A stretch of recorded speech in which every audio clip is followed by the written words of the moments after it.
Imaginez que vous ayez passé la plus grande partie de votre carrière en agence. Imaginez qu'on vous appelle un jour en vous disant « On vous veut comme directrice de la communication pour notre magnifique entreprise qu'est la Maïf, le fameux assureur militant que vous connaissez toutes et tous. » Eh bien, c'est ce qui est arrivé à Cécile Ribourt, qui depuis 2018 est directrice de la communication de cette très belle entreprise que vous connaissez et dont les campagnes de publicité nous ont tous marqués. Dans cet épisode, Cécile va vous parler de son parcours, vous apprendrez qu'elle adore le latin, oui ça arrive à des gens bien, mais surtout vous verrez que c'est une manageuse, une femme qui réfléchit, et aussi une femme d'une très très grande humilité. Nous avons abordé énormément de sujets avec elle, donc ce que je vous propose de faire, c'est très simple. Vous écoutez cet épisode, vous prenez des notes car c'est une véritable masterclass. Je suis Laurent François, fondateur et dirigeant de l'agence Maverick. Il est évidemment inutile de vous préciser à quel point j'ai adoré m'entretenir avec Cécile. Et très sincèrement, son parcours est absolument brillant. Très très bonne écoute, en compagnie de Cécile Ribourt, directrice de la communication de la Maïf.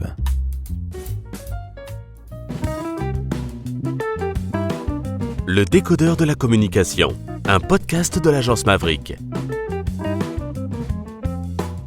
Salut Cécile. Salut Laurent. Comment ça va ? Ça va bien et toi ? Merci de m'accueillir à la Maïf, alors non pas à Niort, mais à Paris, non loin de là où j'ai fait mon service militaire. Aux Invalides donc. Exactement, rue Saint-Dominique pour être plus exact, et ça me rappelle plein de choses, donc chaque fois que je reviens dans ce quartier-là, c'est toujours avec un petit pincement au cœur. Cécile, je vais te laisser présenter la Maïf, parce que c'est une entreprise que tout le monde connaît, c'est une vraie signature de marque qui est absolument magnifique. Ce sont des campagnes de pub que je surkiffe, bref. Je te laisse présenter la Maïf et puis évidemment on parlera de toi un peu plus tard, mais peux-tu nous présenter la Maïf en quelques mots encore une fois ? Eh bien, l'assureur militant est né en 1934. Aujourd'hui, nous comptons à peu près 9000 collaborateurs pour un chiffre d'affaires de 5 milliards et 3,7 millions de sociétaires qui font partie de la Maïf. Alors félicitations, ce que tu appelles les sociétaires, pour celles et ceux qui vivraient dans une grotte encore aujourd'hui, ce sont quelque part les clients, c'est ça ? Ce sont les assurés, tout à fait. Ce sont les assurés. Alors, la Maïf a été fondée en 1934, donc 90 ans d'existence, par des instituteurs. À Niort, si j'ai bien compris. Oui. L'histoire qu'il y a derrière, tout ce qui est mutualiste, pour plein de raisons très très très personnelles, me parle énormément. Est-ce que tu peux nous expliquer très brièvement, là encore une fois, cette histoire, parce que c'est aussi ce qui fait la différence par rapport à d'autres assureurs, très très beau, mais il y a une vraie histoire qui sort très clairement de l'ordinaire. Il n'y a pas derrière une volonté capitalistique, ni capitaliste. En plus, je vois que dans les années 60, vous aidez d'autres assureurs à se construire. C'est quoi qui se cache derrière cette magnifique histoire ? En quelques mots, là encore une fois, parce que l'idée, c'est évidemment qu'on parle de toi, ne t'inquiète pas Cécile. Tu l'as dit, il y a une forme de permanence à la fois dans la signature, mais au final, ce qu'on va retenir, c'est que dès le départ, c'était un projet politique. Les 156 instituteurs qui se sont réunis dans un café avaient comme ambition de créer un modèle qui n'existait pas, un modèle qui était l'inverse des SA en vigueur à l'époque, et de prouver, alors à travers un champ d'application qui était l'assurance auto, qu'il était possible de créer une communauté fondée sur l'entraide et la solidarité, en mettant en commun leurs économies pour pouvoir s'assurer les uns les autres et en comptant sur la responsabilité individuelle et le sentiment d'appartenance à cette communauté. À la base, c'est pour de l'automobile. Il y a 90 ans, il y a 156 personnes qui se réunissent dans un café. Et je pense que s'il y a encore des descendants qui doivent être quelque peu âgés, ils doivent se dire « Mais mon Dieu, cette aventure est absolument incroyable ». Oui, elle a été fondée aussi, on n'en a pas parlé, par des militants qui sont une composante essentielle du modèle. Donc j'ai évoqué, on a 9000 collaborateurs, il y a à peu près 1000 militants qui sont des sociétaires, qui accueillent les sociétaires, qui prennent les grandes décisions de la mutuelle à travers un système de gouvernance qui permet d'élire des délégués élus des sociétaires, des mandataires du conseil d'administration, et tout ça, ce sont des sociétaires qui, à un moment, se sont dit qu'ils allaient se lancer dans le militantisme d'entreprise et consacrent une partie de leur temps à la Maïf pour militer à la Maïf. Ce projet est absolument incroyable. Est-ce que les collaboratrices et collaborateurs en sont conscients 90 ans après ? Oui, il y a une culture d'entreprise qui est extrêmement forte, qui est vraiment enracinée. Alors, on l'évoquait, le cœur de la Maïf, ce sont ces sociétaires. Et cette conscience absolue que tout ce qu'on fait, on le fait au service de nos sociétaires, c'est quelque chose qui est extrêmement prégnant chez tout le monde. Et puis, il y a l'autre volet qui est l'engagement sociétal. Et ça, c'est quelque chose qu'on a également chevillé au corps et c'est partout et dans toute l'entreprise. Alors justement, est-ce que tu peux nous en parler? Parce qu'il y a des choses autour de l'environnement. J'imagine qu'il y a évidemment des choses autour du sociétal, mais aussi du social. Est-ce que tu peux nous en parler? Parce que tu sais bien, depuis 25 ans, on parlait de développement durable, on parle de RSE aujourd'hui, on parle de plus en plus, tu sais, du magnifique terme, la durabilité. Et puis on s'aperçoit que finalement, c'est avant tout des critères financiers, alors qu'ils sont soi-disant extra-financiers. Bref, c'est juste du business. Chez vous, c'est pas du tout ça. On intègre évidemment la partie normative, la réglementaire, puisque si on n'a pas d'indicateur, on n'est pas capable de mesurer l'impact qu'on peut avoir. Donc notre sujet, c'est une recherche d'impact à travers l'ensemble de nos activités. À la fois évidemment réduction de notre impact, mais comment avoir un impact positif sur ce qui nous entoure. Et donc ça vaut effectivement pour l'environnement et pour la société. Je vais prendre un exemple, notre stratégie climat, qui nous permet encore de travailler en permanence à l'exclusion des énergies fossiles, des hydrocarbures très récemment, avec une trajectoire extrêmement ambitieuse d'ici 2030 puis 2050. Ça, c'est le premier volet. On a aussi une stratégie biodiversité, où là, on va exclure tout ce qui va abîmer les sols, etc. Et puis, sur l'autre volet, on a créé le dividende écologique, qui consiste à reverser 10% de nos bénéfices au profit de la planète et de la société. Donc une part est consacrée à des projets de régénération de la biodiversité partout en France, sur l'ensemble des territoires. Et l'autre volet est un volet qui est consacré à la solidarité climatique, puisque aujourd'hui, il y a quand même de grosses inégalités face aux catastrophes climatiques en France. Il y a des forts risques d'inassurabilité. Aujourd'hui, vous habitez en bord de mer ou au bord d'un cours d'eau qui a déjà débordé 5 fois. Votre maison n'est plus vendable en l'état. Il faut que quelqu'un vous vienne en aide. Donc, on a tout ce dispositif qui permet à la fois d'aller au-devant des personnes qui ont eu des sinistres, de leur proposer des diagnostics et de voir avec elles comment est-ce qu'on peut mettre en place des travaux de prévention pour éviter ou en tout cas minimiser l'impact d'un prochain sinistre. Ce fameux dividende écolo, 10% du résultat qui est reversé à ces associations. Est-ce que tu peux nous en parler un tout petit peu plus en détail? Parce que ce soit très clair, c'est pas uniquement du côté parisianiste, puisque à la base vous êtes basé à Niort, et ça aussi je pense que ça compte énormément dans l'état d'esprit, mais il y a des associations, ou en tout cas des structures que vous soutenez partout à travers le territoire. On travaille, donc on a mis en place un comité d'instruction de l'ensemble des projets. Il y a un appel à projet qui est France entière. Ce comité, on travaille avec la CDC Biodiversité. On est entouré d'experts en biodiversité, puisque nous-mêmes, assureurs à Niort, ce n'est pas notre cœur de métier. Et on va sélectionner les projets qui vont être soutenus sur la base de leur solidité, leur robustesse, d'un point de vue scientifique et d'un point de vue de l'impact recherché. Et ça va être des projets qui sont partout. Je pense à une association Repic, donc qui replante des herbiers de Posidonie en Méditerranée pour rendre plus robustes les fonds marins. On va aller chercher... Je faisais de grands signes à Cécile parce que je n'avais strictement rien compris à ce dont il s'agissait. Merci à toi, donc ça permet de fortifier les fonds marins, oui, c'est ça? C'est les herbes là, qui ressemblent à des algues, mais c'est pas des algues. Ah, pour information. Alors, chers auditrices et auditeurs, vous apprenez quelque chose. Moi qui adore la mer, qui vient plutôt des Antilles, mais quelque part, merci, on se couchera beaucoup moins bête grâce à toi. Donc, je plaisante évidemment, mais c'est de l'extrêmement concret et il y a du vrai sonnant et du trébuchant. On est d'accord, Cécile? Oui, c'est du concret, c'est du ultra-local, c'est adapté justement aux configurations des différents endroits. Ça va être de la replantation de haies dans le bocage normand, ça peut être de la végétalisation de centre-ville, etc., etc. Si vous pouviez agir à Toulouse, s'il vous plaît, on n'en peut plus. Tu peux nous envoyer un dossier. Je crois que je vais demander ce qu'on envoie un dossier. Tu parlais du climat. Quand on est assureur, on se dit, en tout cas quand on n'est pas assureur justement, on se dit mais pourquoi ils s'investissent autant dans le climat, nos amis assureurs? Est-ce que tu peux nous expliquer le fond de tout ça et celui de la Maïf? Parce que, encore une fois, de prime abord, même moi qui connais bien le milieu des assurances, je me disais mais pourquoi ils investissent tous là-dedans? Et enfin, c'est d'une simplicité absolument évidente. Tu as plus ou moins raconté les choses, mais est-ce que tu peux nous expliquer la chose plus en détail, s'il te plaît? Pourquoi climat? Parce que c'est inhérent à notre cœur de métier. Notre cœur de métier, c'est de préserver les risques, notamment en habitation. Or, on sait que le changement, la crise, la catastrophe climatique a un impact monumental sur la montée des eaux, le trait de côte, les incendies, les inondations, on le voit, et ces ensembles de catastrophes naturelles qui sont devenues une réalité sur certaines portions du territoire, avec un risque qui est de ne plus pouvoir assurer demain, puisque on ne pourra plus mutualiser ce risque.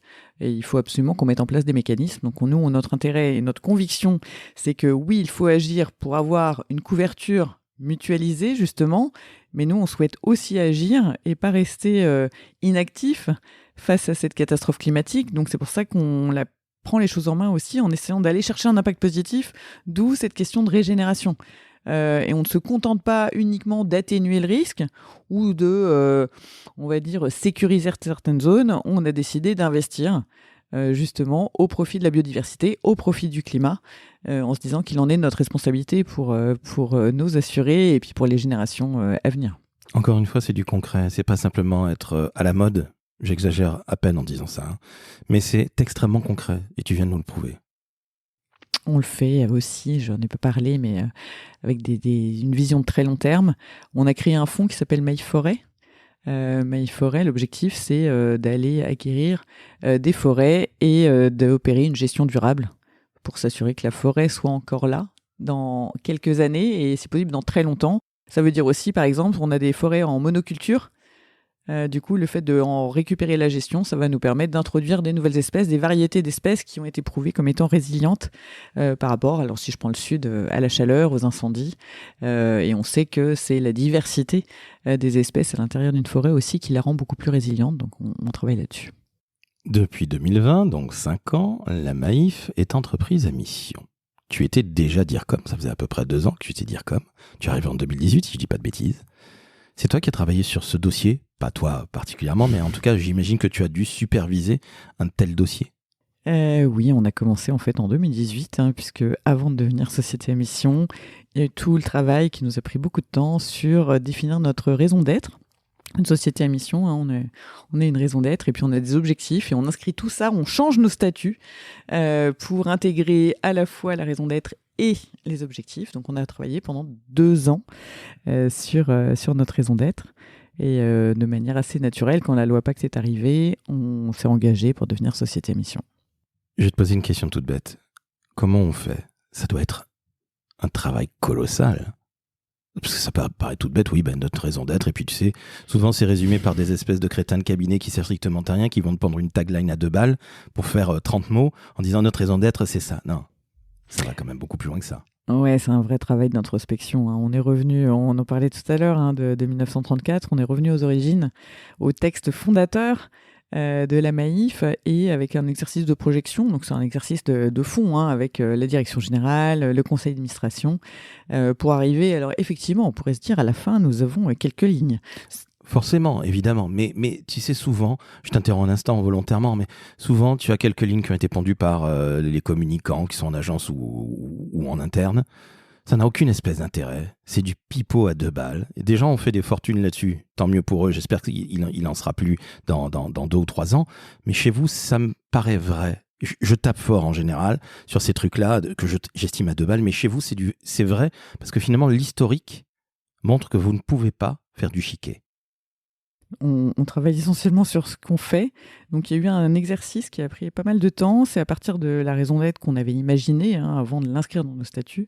C'est de vérifier qu'on faisait déjà ce qu'on avait écrit et vérifier que ça nous permettait d'avoir une ligne directrice pour tout ce qui nous reste à faire pour les années qui viennent.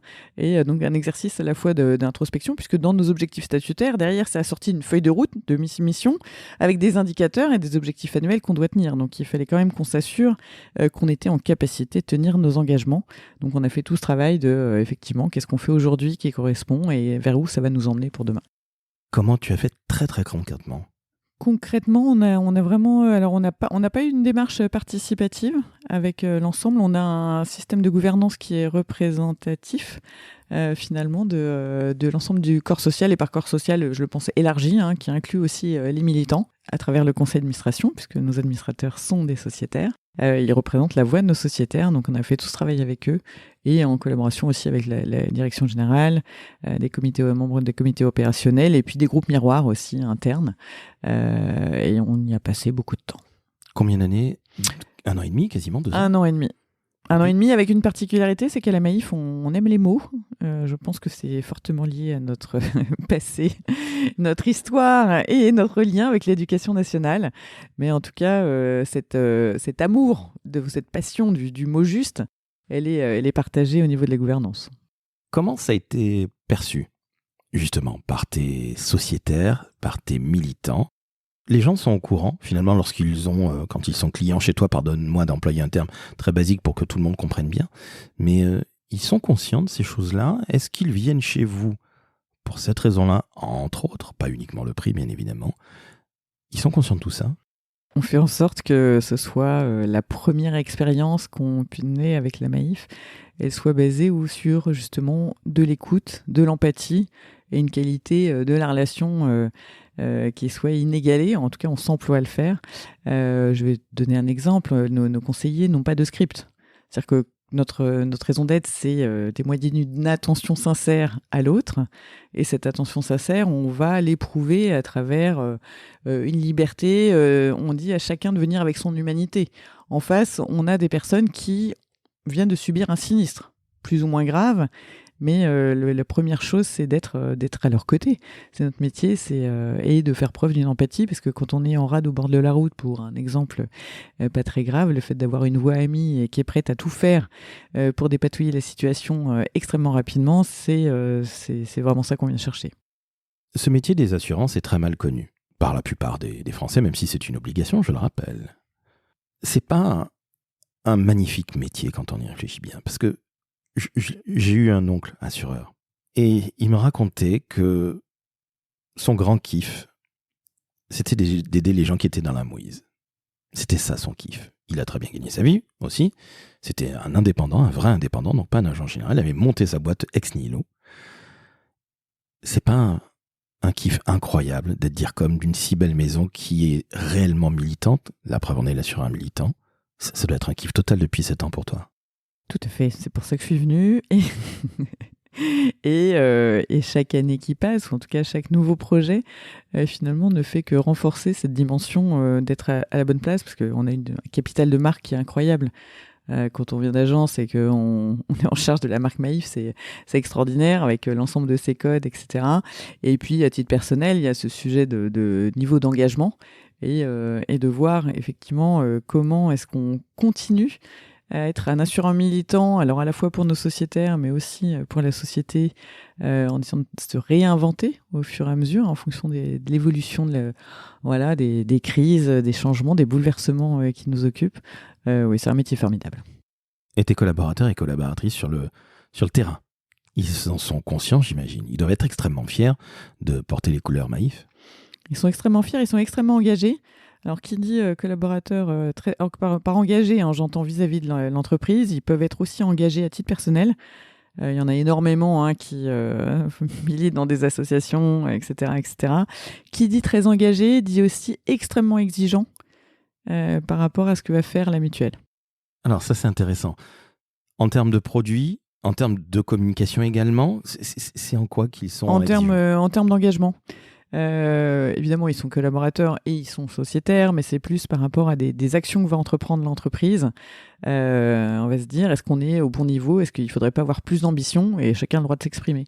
Je prends Maïf Forêt. L'idée est née un jour en se disant, il faut absolument faire quelque chose. Et finalement, à la Maïf, il y a la possibilité de faire entendre sa voix et de la remonter et de mettre tout en œuvre. Je vais prendre un autre exemple, les employés du restaurant Maïf, qui est à Niort, ont décidé d'obtenir la labellisation Resto Responsable. Et ils l'ont fait. Ou ailleurs, les moyens généraux, ils se sont dit quand même, on serait bien de réduire notre empreinte et d'être moins dépendant énergétiquement. On va mettre en place les géothermies. Et ils l'ont fait. Donc, c'est une richesse incroyable de pouvoir s'appuyer sur des équipes qui sont hyper engagées et qui fourmillent d'idées pour emmener la Maïf un tout petit peu plus loin, et puis cette capacité aussi qu'a la direction générale d'être à l'écoute des propositions et de pouvoir valider ce type de projet. La culture de la Maïf m'a l'air extrêmement entrepreneuriale ou intrapreneuriale, appelle ça comme tu l'entends. En tout cas, la culture dont on se bouge. Vrai ou faux ? Vrai, c'est très lié à ce qui a été mis en place, à savoir le management par la confiance. Hein. Il y a eu une sorte d'effervescence, elle date de 2015, une forme de révolution interne sur ce champ impulsé par le directeur général Pascal Dumurger. Et ça a vraiment fondamentalement transformé l'entreprise. Alors, puisqu'on parle de management par la confiance, on entend bien, je fais confiance a priori envers chaque personne. Et mon a priori, c'est qu'elle va elle va donner le meilleur d'elle-même, quel que soit son métier. Et on encourage l'autonomie, l'initiative, et ça produit beaucoup d'effets. Finalement, travailler à la Maïf, c'est un peu le kiff total. On peut dire ça. J'aime bien comme tu dis ça. Ça fait très british. On peut dire ça. On vous remercie, Laurent. Ok. Comment tu es arrivé dans la communication ? Alors pourquoi je parlais british ? Parce que tu as fait des études d'anglish et ça permet de s'en sortir.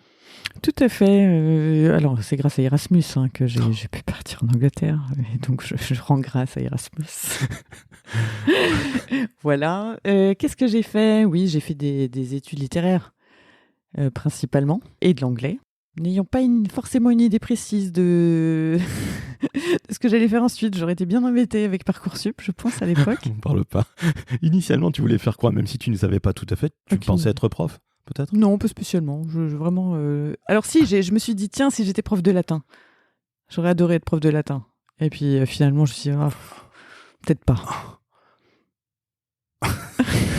Ça me laisse sans voix. Prof de latin ? Ouais, j'adorais le latin. J'ai une passion pour c'est toi donc. C'est toi. Donc c'est prof de latin, sincèrement ? Oui, l'idée m'a traversé l'esprit. Bon, au final, je ne l'ai pas fait, comme tu le vois, puisque je suis là, mais...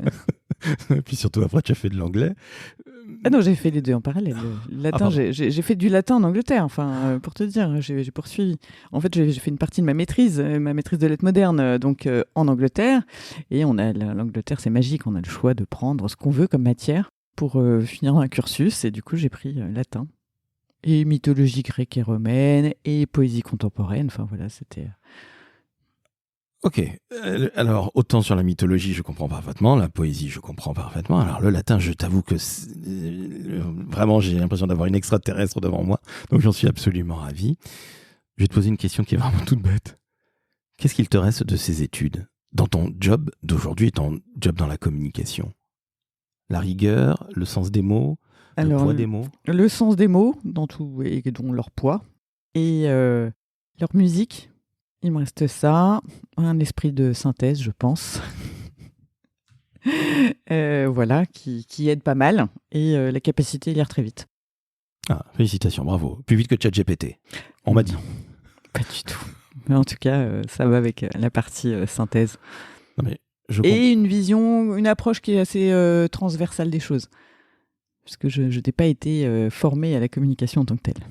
Alors, bienvenue au club, et tu sais que beaucoup de gens qui arrivent dans ce métier y arrivent par le plus grand des hasards, d'où ma question maintenant, que tu vois venir à 300 km. Comment tu es arrivé dans la com ? Eh bien, par le plus grand des hasards, figure-toi qu'après cette maîtrise de lettres et une licence d'anglais, je me suis lancée dans un 3e cycle, donc anglais-français, et à l'issue duquel je me suis dit, ce métier n'est vraiment pas fait pour moi. Et donc, je suis allée assez naturellement vers ce qui était le plus proche, à savoir le métier de relations presse, avec une incursion chez Aéroports de Paris, que j'ai poursuivi ensuite faire des pillards à Miami pendant 1 an. Et puis, je suis revenue chez Aéroports de Paris. Et ensuite, je suis partie chez Air France. Alors ça, c'est le miracle. Tout ça, relève du miracle des rencontres. Et chez Air France, j'étais consultante en conduite du changement pour le projet d'entreprise. Donc, absolument rien à voir. Et j'avais presque envie de dire, j'avais quasiment aucune compétence en la matière, ou en tout cas, aucune expérience. Donc, je pense que ce qu'il faut avant tout, ça reste une tête bien faite. Enfin non, c'est un peu prétentieux ce que je viens de dire, donc plutôt, on va dire, un esprit pragmatique et du bon sens. Alors justement, je ne trouve pas ça du tout prétentieux, une tête bien faite, bien au contraire. Je crois que notre métier, c'est un métier d'intellectuel. Dans la communication, qu'on soit en agence ou qu'on soit chez l'annonceur, peu importe, c'est un métier d'intellectuel. Et j'ai l'impression que notre métier est en train de devenir de plus en plus un métier de main. T'as pas l'impression que notre métier s'est paupérisé intellectuellement depuis 25 ans ? Je dirais que les outils ont évolué, mais par contre, ce qu'on va chercher, quand même, quand on va recruter des gens, c'est des gens qui sont capables de réfléchir, qui sont capables de formaliser des idées, qui ont un regard créatif. Et on va chercher surtout des gens aussi qui soignent leur expression écrite et orale. Nous sommes bien d'accord, mais j'ai l'impression, et je devais parler comme mon oncle, il y a 25 ans quand je suis rentré chez Publicis par hasard, j'avais un métier face à moi que je trouvais créatif, c'est bien le cas de le dire, stratégique également. Il l'est toujours, ça l'est toujours 25 ans après. Mais j'ai l'impression que les outils prennent une place absolument débordante et que la digitalisation de notre métier, qui est absolument passionnante, fait qu'au final, tu peux sortir une campagne de communication soi-disant de temps 3 mouvements, sans intelligence, sans réflexion. Tu fais juste un prompt et puis tu vas bidouiller ça sur Canva. Et puis en fait, c'est de la communication qui ne sert strictement à rien, c'est de la communication poubelle. Qu'est-ce que tu en penses, Cécile ? J'en pense que ce qui fonde l'intérêt de notre métier, c'est d'arriver à partir d'une stratégie, à la mettre à la fois en mots, en images, et surtout, alors évidemment, on est bardé d'indicateurs aujourd'hui, et les outils nous servent à ça en fait. C'est comment est-ce que les outils génèrent plus de performance. Par contre, en termes de pilotage, je pense qu'il ne faut pas entièrement se reposer justement sur les outils à disposition, et puis parce que c'est pas l'intérêt de notre métier. Notre métier à nous, c'est de réfléchir, de sentir, d'avoir des insights, de faire du planning stratégique. Si on se prive de ça, qu'est-ce qui reste ? Il reste de l'exécution. Et je trouve ça vraiment très triste. Je crois que je pourrais pas mieux dire. Je te remercie. Et je voudrais que nos auditeurs et auditrices les plus jeunes comprennent que notre métier, c'est un des plus beaux métiers du monde. Ouais. J'en suis intimement convaincu. Quel conseil tu donnes à nos jeunes, au-delà d'avoir une tête bien faite ? Quel conseil tu donnes à nos jeunes ou à nos moins jeunes qui veulent se lancer dans nos métiers, Cécile ? Le premier, ce serait de la curiosité. Les métiers de la communication ont beaucoup évolué. Ce sont, pour certains, beaucoup spécialisés aussi. Et le champ, il est immense. On l'évoquait tout à l'heure, j'ai commencé par faire des relations presse. J'avais aucune idée, en fait, de l'immensité du champ des possibles de la communication. Pour ensuite faire de l'accompagnement du changement, ensuite faire de la communication RH, la fameuse marque employeur. Merci. Puis de la communication interne, etc., etc., etc. Donc, quand on démarre, à moins d'avoir fait, 5 ans d'études en communication et d'être sûr et certain de la branche dans laquelle, ou les domaines d'expertise dans lesquels on veut aller, auquel cas il faut approfondir. Mais sinon, le champ est tellement vaste, il faut multiplier les expériences et pas avoir peur, en fait. Pas avoir peur de se confronter à des domaines qu'on ne connaît pas. À partir du moment où on est en capacité de réfléchir, analyser et qu'on maîtrise les outils. Je pense que pour les générations qui arrivent, la question des outils est quand même clé. Mais le premier point, c'est de la curiosité sur le monde qui nous entoure, sur les autres disciplines, sur l'ensemble des entreprises. Enfin, toi comme moi, on a été en agence. Pour le coup, là, c'est le métier passion. La diversité des sujets est incroyable. Toutes les 3 semaines, un nouvel appel d'offres. Toutes les 3 semaines, on découvre un secteur qu'on doit connaître sur le bout des doigts. Au bout de 3 semaines, on découvre une nouvelle entreprise. Et ça, je trouve c'est extrêmement formateur.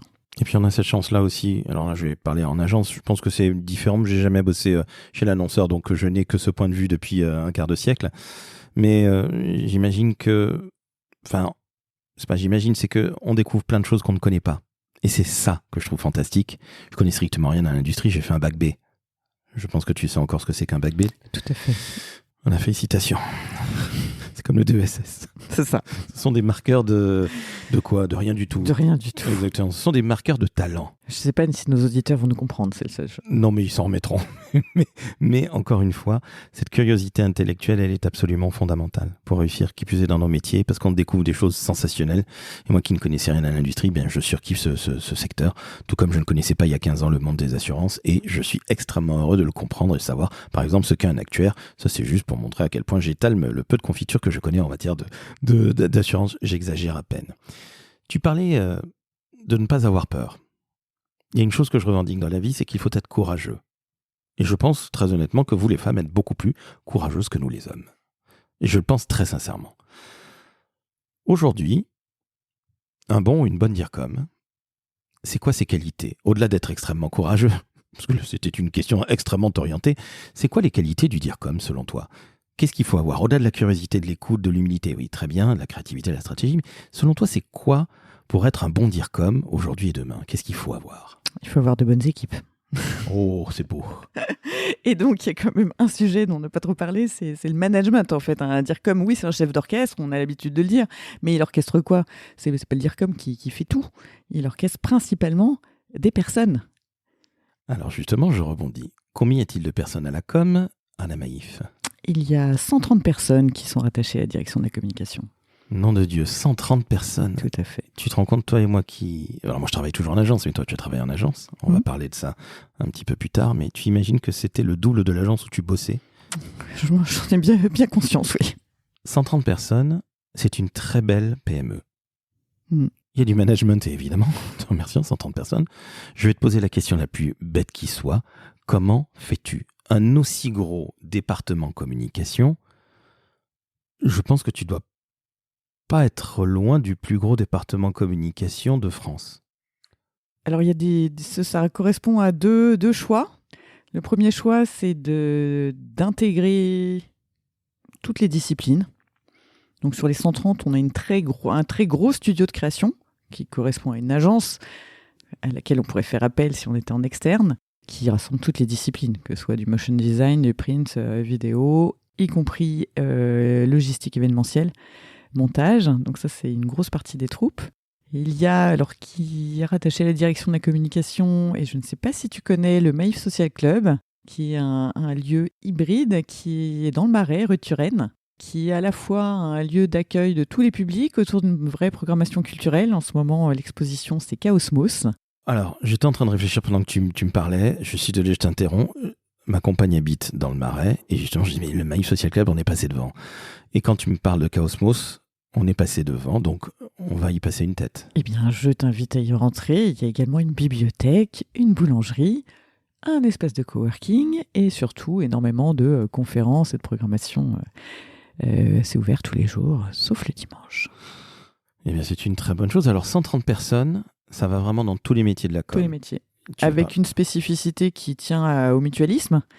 Nous avons une équipe qui organise ce que l'on appelle des actions mutualistes. Alors, elles sont en charge d'organiser des événements pour nos sociétaires, là aussi à travers tout le territoire, en France. D'accord. C'est combien de personnes justement qui s'occupent des actions mutualistes? On va dire qu'il y a une quinzaine de personnes. D'accord, donc c'est pas si énorme. Je pensais que c'était 30-40% de la masse. D'accord, donc c'est environ 10%. Donc le reste, tu m'as dit qu'il y avait du montage et du démontage, donc ça c'est pour les événements évidemment. Donc c'est très très rare d'avoir ces profils-là. Oui. Tu t'attendais à ça un jour dans ta vie, toi qui as fait du latin? Alors pas du tout. Pas du tout. Et, venant d'agence, après c'est extraordinaire. C'est-à-dire qu'on a une qualité créative, et puis quand on aime la création, en fait, d'avoir un studio de création intégré, c'est extraordinaire.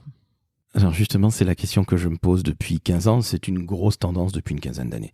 Les collectivités locales, tout le public l'a fait depuis fort longtemps, il y a 25 ans déjà. Mais je me demande toujours, est-ce que c'est une si bonne idée que d'internaliser son agence? Et je me dis, est-ce qu'au bout d'un certain temps, on ne tourne pas en rond, tout simplement? C'est le principal challenge. Alors, il y a celui-ci. C'est-à-dire des gens qui sont là, alors évidemment encore plus quand on travaille dans une société d'assurance et qu'on est, j'en sais rien, un caméraman. C'est-à-dire que les possibilités de mobilité interne, elles sont quand même assez réduites, puisque ça, c'est compliqué de devenir actuaire du jour au lendemain. Bref. Et donc, un défi en matière de management, c'est comment on fait pour continuer à avoir justement ces niveaux. Mais il n'y a pas que ça. Et puis, il y a l'autre point qui est, on est à Niort, ce qui n'est pas tout à fait pareil que d'être dans une agence parisienne. Voilà, donc le challenge, c'est vraiment ça, c'est comment on profite du temps qu'on a pour essayer d'ouvrir le maximum. Et de temps en temps, quand on va chercher un prix, c'est extrêmement gratifiant. C'est-à-dire, notre agence interne, on est arrivé finalement à un niveau de créativité qui peut égaler celui des autres agences. Alors après, on travaille quand même aussi avec des agences. Ponctuellement, pour certaines, justement, ça nous permet de nous challenger, avoir des idées en rupture, etc. Il y a beaucoup de formations. Et il y a énormément de formats qu'on a créés en interne, justement, pour renouveler, par exemple, nos formats éditoriaux, nos formats vidéo, etc., de formats inter-équipes, voilà, avec des challenges qui s'affrontent et puis que le meilleur gagne. Donc ça voilà, et ça marche pour toutes les disciplines, puisque finalement, la communication interne, ça va être la même chose. La pub, on est une agence de pub. J'allais te poser la question justement, cette fameuse campagne de pub que tout le monde adore depuis 25 ans. Oui. C'est donc fait en externe. C'est fait en externe, on travaille avec des DB. Avec des DB, d'accord. Je pensais que c'était l'Olintas, mais c'était il y a fort longtemps. C'était il y a fort longtemps. Tout ça a été, je pense, je sais même pas si l'eau existe encore, non, je crois plus. Tu parlais de com interne. Toi et moi, on a fait de la marque employeur. De la communication RH, comme on disait, ou de la communication de recrutement, ce qui n'est pas la com interne, mais c'est en tout cas le cousin. Est-ce que tu penses qu'elle existe encore, la com interne ? Moi, je suis intimement convaincu que tout ce qui est fait en interne finit toujours par sortir, donc ça n'est quasiment plus existant. Alors, notre conviction, on a pas mal réfléchi sur est-ce qu'il y a une fusion à un moment des deux communications. Alors, nous, ce qu'on va demander aux équipes, notamment en charge de la communication interne, c'est la même chose pour l'externe d'ailleurs, c'est une connaissance extrêmement fine de nos publics. Et à partir de là, alors à la Maïf, la com interne, elle a vraiment pour fonction de porter la transformation de l'entreprise, majoritairement. Et pour ça, pour identifier les bons leviers, la bonne façon d'aller toucher les différentes personnes, c'est de connaître parfaitement son public. Et le public interne est extrêmement différent de nos sociétaires. Du coup, même si le contenu au départ est le même, on va pouvoir communiquer sur une seule et même actualité. Par contre, la façon et le pourquoi on le fait n'est pas du tout la même. Donc, on a maintenu finalement deux équipes. Alors évidemment, il y a des travaux en synergie, de la mutualisation, etc. Sur la partie éléments de langage. Mais par contre, les leviers qu'on va activer sont très différents. J'arrive à mes dernières questions. Tu as honnêtement un parcours incroyable. On n'en a pas beaucoup parlé, je te prie de m'en excuser, mais je reste sur le latin. Là, je me dis, mais mon Dieu, je pense que en plus de 300 épisodes qui sont en ligne, Cécile, je n'ai jamais entendu quelqu'un qui me dise, je voulais être prof de latin. Enfin, je voulais faire du latin. Je suis allé à Reading pour faire aussi du latin. Donc, une extraterrestre, et au très bon sens du terme, et c'est plus que laudatif dans ma bouche. Mais qu'est-ce que tu kiffes le plus dans ton métier de DIRCOM, sincèrement ? Pour le métier de DIRCOM, ce qui me fait le plus kiffer, c'est d'avoir la possibilité d'avoir tous les leviers de communication. Et ça, je trouve que c'est extraordinaire. Que ce soit de la publicité, la veille des réseaux sociaux, de l'événementiel en région, un lieu à Paris. Enfin, c'est extraordinaire. Tout ça se parle. Et mon plus gros challenge, effectivement, c'est de constituer une seule et même équipe de disciplines qui sont aussi différentes et de les regrouper autour d'une marque extrêmement forte et de tenir une ligne qui est à la fois celle de la société à mission, de l'assureur militant et de réfléchir ensemble sur ce qu'est la marque Maïf, où est-ce qu'elle doit aller, comment est-ce que la communication est au service de l'entreprise. Et on a énormément de chance aussi à la Maïf, c'est qu'on a des dirigeants qui ont aussi la conviction que la communication est performative. Et ça change fondamentalement la donne, que ce soit en termes de poids, de l'avis de la communication sur les décisions, que ce soit en termes de budget et que ce soit en termes d'orientation. Tu dois certainement côtoyer d'autres DIRCOM ? Oui, quelques-uns. Quelques-uns, j'en connais, sans me vanter, bien entendu. Est-ce que tu es consciente de la chance que tu as ? Est-ce que les autres te le font comprendre d'une manière ou d'une autre ? Oui, alors, c'est assez paradoxal, puisque finalement, je n'ai jamais travaillé dans une autre entreprise que la Maïf, et puisque j'ai fait toute ma carrière en agence, donc j'ai assez peu de points de comparaison, si ce n'est le fait d'avoir été en agence et d'avoir pu côtoyer un grand nombre d'entreprises, un grand nombre d'organisations. Et effectivement, je vois bien en discutant avec les uns et les autres qu'on n'a pas, du fait de la structure même ou de la culture d'entreprise, ton métier il peut être totalement différent d'une boîte à l'autre. On est bien d'accord. Ma dernière question, c'est la vraie. Après, je te libère et je te remercie du temps que tu m'accordes. C'est la question la plus bateau qui soit, mais je crois qu'elle est fondamentale pour nos plus jeunes. Quelle est la différence fondamentale entre l'agence et l'annonceur ? Ça fait bientôt 8 ans que tu es DIRCOM de la Maïf. Finalement, ton premier poste, tu le prends dans une marque que tout le monde connaît depuis 25 ans à minima, avec ce fameux assureur militant. On n'en a pas beaucoup parlé, mais je pense que ça mériterait un épisode entier, tellement je trouve ça fantastique. Et c'était une des rares pubs dont je me souvenais, avant de connaître le monde de l'assurance, dont je me souvenais, ça peut paraître tout bête, mais ces dessins au trait, ils étaient magnifiques. Et puis cette tagline, assureur militant. Mais je reviens à ma question. C'est quoi la différence entre l'agence et l'annonceur ? J'ai envie de dire que c'est la permanence. Si je reviens à mon passage, j'avais extrêmement peur de m'ennuyer en fait. Quand tu as passé 25 ans en agence, j'étais tétanisée en me disant mais qu'est-ce que je vais faire ? qu'est-ce que je vais faire pour pendant tous les jours, de tous les mois, de toute l'année, à m'occuper d'une seule marque en fait. T'avais pas l'impression de prendre ta retraite? Ah si, j'ai essayé de m'imaginer qu'est-ce que je vais faire, je sais pas, la même chose pendant toutes les années qui vont venir en fait. Mais bon, ça je pense que c'est lié au fait que quand tu viens d'agence, l'adrénaline, le métier passion, c'est-à-dire que tu changes tout le temps, tu changes de sujet 10 fois par jour, tu changes de client, tu changes de pitch, tu changes de secteur, et puis à la fin tu reviens à la maison. Et tu laisses les problématiques de l'extérieur. On se dit, oh là là, ça a l'air compliqué, les cercles de décision. On a présenté devant machin. Ensuite, il y aura une autre présentation. Ensuite, il va falloir attendre que le COMEX le voit. Enfin, voilà. On se dit, dans 6 mois. C'est ça. Et nous, hop, bon, on a fait le boulot. Hop, on rentre. J'exagère un tout petit peu, évidemment, puisque l'objectif, c'est quand même d'accompagner les clients dans la durée. Mais en tout cas, on n'a pas ce poids-là, ce poids des arbitrages, de la DSI, des programmes informatiques, des budgets. Et donc, tout ça, quand tu es en agence, tu te dis, oh là là là là là là, ça va être très très compliqué. Qu'est-ce que je vais faire? Comment tu vas entretenir justement la passion, l'adrénaline, le challenge quotidien en fait que tu as quand tu es en agence, quoi. Tu t'y connaissais en assurance, toi, avant? Et j'aurais aimé te dire que je savais ce qu'était un actuaire avant, mais ce n'est pas le cas. Non, pas du tout. J'avais eu des clients en agence dans le monde de l'assurance, mais je travaillais uniquement sur des trucs ultra corporate, rapport d'activité, etc. Donc là, tu rentres dans le dur, en fait. Et en fait, c'est presque plus compliqué que la gestion d'actifs. Tu vois, c'est pas simple, l'assurance. Oh, ça, je veux bien le croire. C'est un magnifique métier. Honnêtement, c'est très compliqué quand on met le doigt dedans. Mais c'est un métier qui est sensationnel parce qu'on sauve la vie de gens. En fait, moi, je peux en témoigner à un titre personnel. Il y a eu un jour un dégât des eaux dans le magasin de ma mère. Elle a appelé le mec le jour même. Je me rappelle, j'avais 17-18 ans. J'étais encore au lycée. Et le type lui a sauvé la mise parce que tous ses disques étaient en train de partir à volo. Elle se disait, mais mon Dieu, je vais faire une perte énorme. Et même le mec lui a sauvé la mise. Je peux te jurer que 30 ans après, plus de 30 ans après, je m'en souviens encore. Donc, quelque part, c'est un très beau métier. Mais je reviens à toi, en tant que DIRCOM, tu n'avais jamais été DIRCOM. Non plus. T'étais newbie, total. T'arrives à la Maïf. Il y avait combien de personnes déjà au service com? 80? Ou un peu moins, oui. Oui. Peut-être 60. Oui, bon, voilà, c'était vraiment un tout petit service com. Tu t'es dit, mais mon Dieu, j'ai peut-être peur de m'ennuyer, de prendre ma retraite un peu tôt. 60 gugus à tenir.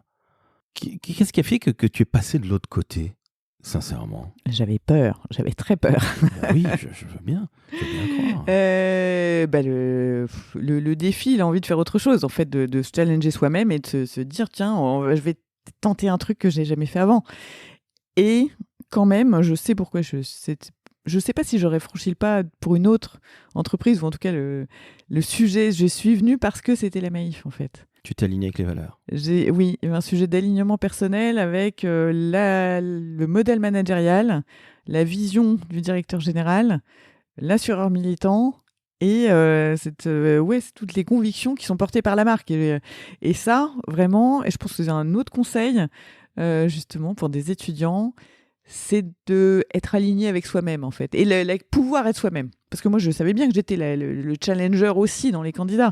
Enfin, tu vois, comment tu fais confiance à quelqu'un qui n'a jamais managé plus qu'une équipe projet, qui a passé 25 ans en agence, et ce sujet de l'engagement vis-à-vis de la marque et d'être parfaitement aligné, c'est un bonheur, quoi. Qu'est-ce qui a fait la diff? Parce qu'il devait y en avoir des gens de très très haut niveau pour prendre la direction de la communication, pour prendre ta place actuelle.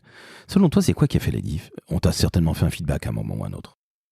Oui, j'en ai eu plusieurs. Alors, c'est moins en comparatif. Non, je pense que c'était une vision ou une capacité à dire les choses, une forme d'authenticité et de sincérité dans à la fois l'approche et puis tu as quand même beaucoup d'évaluations avant d'entrer. C'est pas uniquement sur un CV et un entretien. Tu as quand même quelques assessments à passer. Voilà. Et puis, ce qui, à la fin des fins, au-delà des compétences, c'est aussi un sujet de comportement et de posture et d'adéquation de la personne. Est-ce qu'elle va être compatible avec la culture de l'entreprise? Est-ce que je vais être compatible avec les gens qui travaillent? Et pour répondre à ta question d'avant, quand je suis arrivée à la Maïf, j'avais très très peur, mais j'ai mes managers qui m'ont appelé avant que j'arrive. Et j'étais tétanisée et la première chose qu'elles m'ont dit, c'est « On est tellement contente que vous arriviez !» Et dans la voix, dans la façon de parler, je me suis sentie accueillie alors que je les connaissais pas et je me suis dit ça va être super. T'étais à la maison déjà? T'étais quasiment déjà à la maison, oui. Je trouve ça incroyable. Ça me laisse sans voix et ça ne m'étonne pas, bizarrement. Parce que quand on est dans une entreprise mutualiste, Je parlerai pas de ma vie hors du travail, mais je crois beaucoup à toutes ces choses-là. Et je suis absolument pas étonné de l'accueil qu'on t'a réservé, parce que finalement, encore une fois, un véritable extraterrestre. Parce qu'ils auraient certainement pu prendre quelqu'un d'autre qui venait, qui puisait à Niort, où il y a quelques mutuelles. On sait de quoi on parle. Ils auraient très bien pu prendre quelqu'un qui venait pas de Paname, qui n'avait pas fait toute sa carrière en agence et qui n'avait pas dirigé plus, comme tu l'as dit très justement toi-même, qu'une équipe projet. D'emblée en prendre 60, waouh, c'est du lourd. Tu as dû déménager, je suppose, à Niort ou tu... Non, je fais des allers-retours.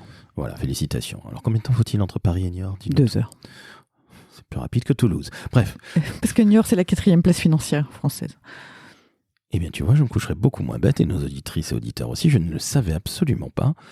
Eh bien, félicitations à Niort. Je suis allé une fois à Niort pour un match de football qui avait été gagné par mon équipe. Ça n'a aucun intérêt. Oui, vraiment, c'est passionnant. Contre les Chamois niortais ? Ben oui, on a battu 1-0, un but à la 88e minute.